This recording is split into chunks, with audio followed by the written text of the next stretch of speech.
Hey gang, I was conducting my census in the Magnolia Park area, and I decided to expand the census out to a couple of other areas, and that would include downtown and over by the mall. I guess they call that the Golden State area, but to be frank with you, I've lived here so long, I actually don't know if that's considered part of the Golden State area here where the mall is.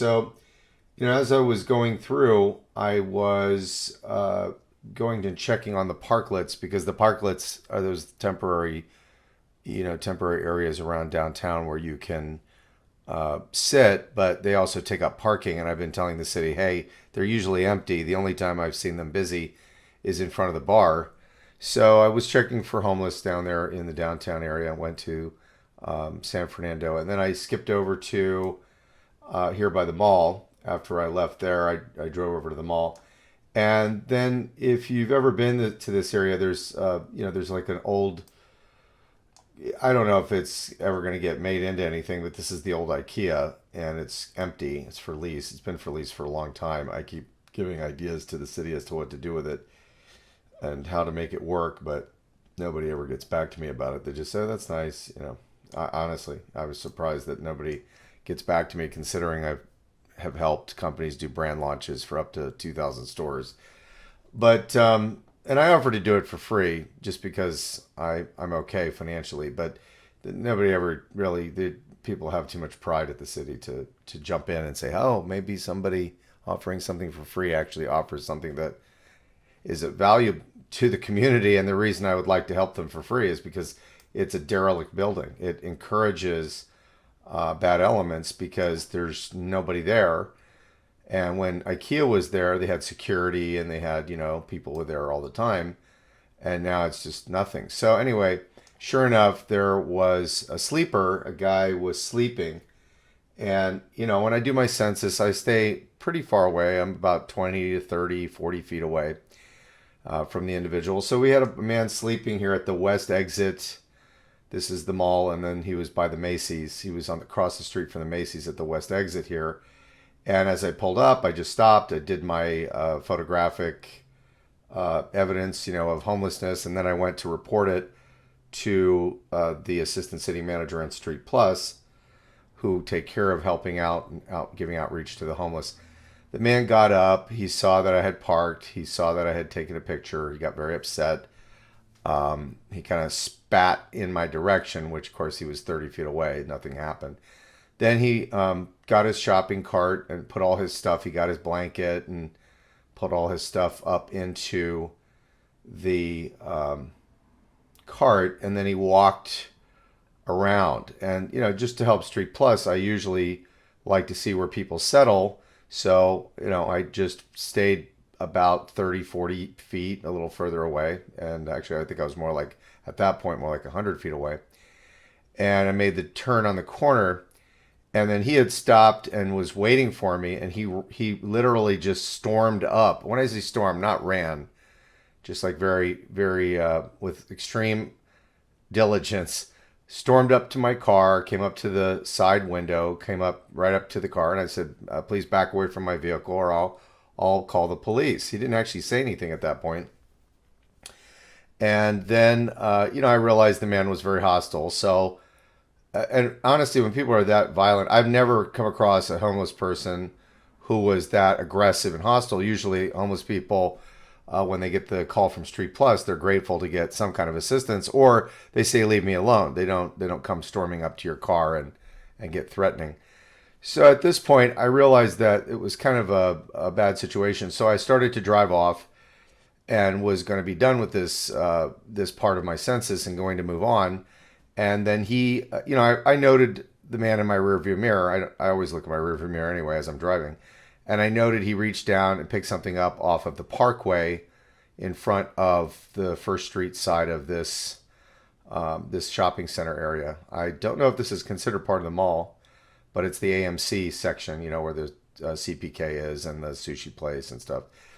Then what he did was I noted that he, with a very extreme accuracy, through the rock, and I was shocked that he actually made good aim because of the distance and hit the car. At that point, since a crime had been committed, he vandalized my car. Um, what I did was I made the loop back around. I came up to San Fernando Boulevard and I drove back around. And then I noted that the man had walked, he just walked across the street, and then he started his way down to, had started his way down the street. So, um, I came up here on San Fernando and I parked for a while. And then I noticed that he came all the way over to the Sprouts farmers market area. So at that point, I had already called in and said, "Hi, somebody threw a rock in my car. It was a homeless man." And I explained what had happened. And then the dispatcher said, "Park in Sprouts, put your flashers on." So here in the Sprouts, I think it was in this row right here. I believe it was this row. I had, come into this, to the best of my recollection, I came into the far end of the Sprouts, and then I came into the far end here and came in, then drove up into here, I believe. A little bit, it was a little bit fuzzy there as far as whether I drove into this side or this side. And maybe I came in here and then came around. But anyway, I ended up facing this way and parked my car here. Now, at that point, the man had eyeballed me again. I had my flashers on. I was very far away from him. He was up here and I was down here. And then he just came again with his cart, now storming up to my car, and then he rammed my mirror on the car. At that point, he went into the Sprouts for a moment. I stayed back, and then I had continued to follow him as I had spoken to the police again, and I had called them again, and then he had gone up this row and he was about to leave, but then he was panhandling and the guy gave him some money right around here. And then he just crossed traffic in the middle of traffic without waiting for the light. And then he kind of kept going down, and then I followed him. I exited the parking lot and I followed him along, and I was on the phone with the police. And then then he ended up over here, at which point I made a citizen's arrest. This happened Sunday. It was the 26th, and it was started at 6:19 p.m. I believe that I actually saw the officers around 6:40ish, somewhere around there. And then they took a vandalism, citizen's arrest, and they arrested the man. It was Caldwell and Fields. The officers were Caldwell and Fields. And just for this record, it was Caldwell is serial number 14527. Fields is serial number 14023. The gentleman did an exceptional job of being very neutral, like the Swiss, and just being very calm and very, very great negotiators, excellent negotiators, and asked me, what I wanted to do. What was really intriguing about all this, I find it intriguing, not so much that I find it sad, but intriguing that, homeless people are very clever at avoiding arrest, especially the ones that commit crimes like this. They know what they're doing. They know how to avoid arrest. So what I noticed is, and I've only run into this a few times, prolific offenders. The man had lots of scabs and fresh scars on his arm, they look like scratching scars. And typically addicts have these scratch scars, these scratch sores where they're scratching their arms, who are doing injectable drugs. I presume from my reading and studying, my mom's a psychiatrist, and she'd had a number of addicts over the years that she treated because she was a state hospital psychiatrist for the criminally, people who have been court ordered to be in the state hospital. But people with addiction problems, typically, when they're injecting, they get the itchies and they scratch and scratch. And the guy had lots of those sores on his arms. And then he was Jekyll and Hyde. When he was interacting with me, he was super aggressive. When he was dealing with the officers, he was very polite and very gentle and very kind. And what I noticed is that prolific offenders, this gentleman is not from Burbank. He doesn't live in Burbank. They are experts. People like this gentleman are experts at manipulating the system in order to avoid being booked into jails and avoid prosecution for their crimes.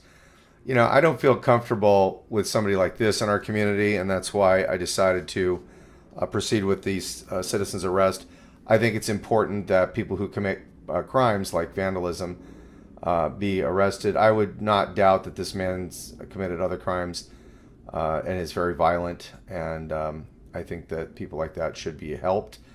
They should get into rehab, and they should, get off the streets. So that's it, gang. That was my, report for Sunday. It took 2 days to get back because it's been hard for me to figure out what to say. I wasn't sure if I should give my normal census stuff because I do have all that.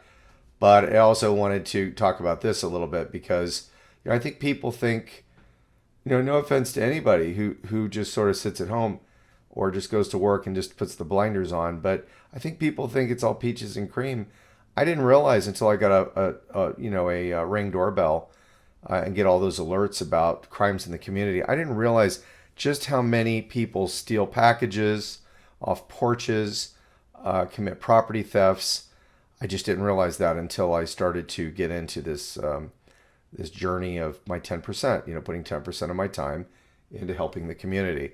I hope you enjoyed the report. Have a great day, and we'll talk soon.